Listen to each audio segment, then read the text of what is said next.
নমস্কার বন্ধুরা, আমার রিয়ান সোনা সুচরিতা চ্যানেলে আপনাদের আরও একবার স্বাগতম। প্রিয় দর্শকবৃন্দ, আজ আমি আপনাদের সঙ্গে এমন একটি বিষয় নিয়ে আলোচনা করব যা হয়তো আপনার মন ছুঁয়ে যাবে।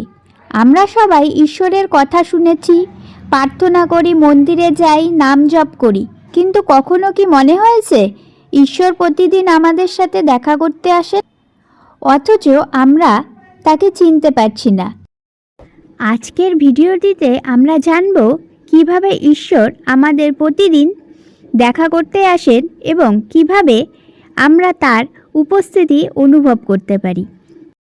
তাই এই ভিডিওটিকে শেষ পর্যন্ত দেখার অনুরোধ করছি। শাস্ত্রে বলা হয়েছে যে ঈশ্বরকে ভালোবাসে, ঈশ্বরও তাকে খুঁজে নেয়।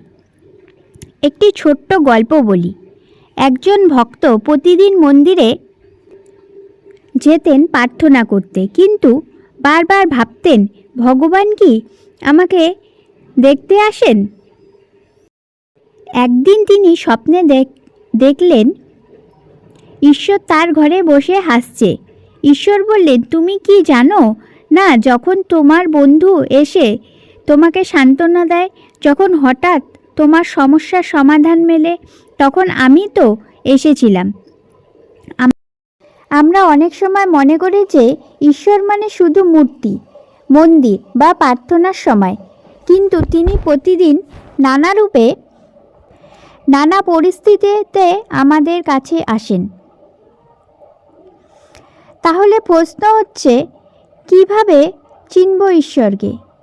আমি আজ আপনাদের তিনটি বড় চিহ্ন বলবো। প্রথম চিহ্ন, অনুপ্রেরণা। যখন আপনি কোনো দুঃখ সময় পার করছেন, হঠাৎ একজন চেতনা মানুষ এসে সাহায্য করে দিল, অথবা কোনো বন্ধু একটা কথা আপনাকে আশা দিল, এগুলি ঈশ্বরের বার্তা। দ্বিতীয় চিহ্ন, সমস্যার সমাধান। কখনো কি মনে হয়েছে আপনার সমস্যা আসছেন আর হঠাৎ এমন এক সমাধান চলে এলো যা আপনি ভাবতেই পারেননি? সেটাও ঈশ্বরের উপস্থিতি। তৃতীয় চিহ্ন, অন্তরের শান্তি। ধ্যান বা প্রার্থনার সময় যখন আপনার মন হঠাৎ শান্ত হয়ে যায়, তখন সেটাই ঈশ্বরের স্নেহের স্পর্শ। এখন বলবো আমরা কিভাবে প্রতিদিন ঈশ্বরকে চিনতে পারি। ধ্যান করুন।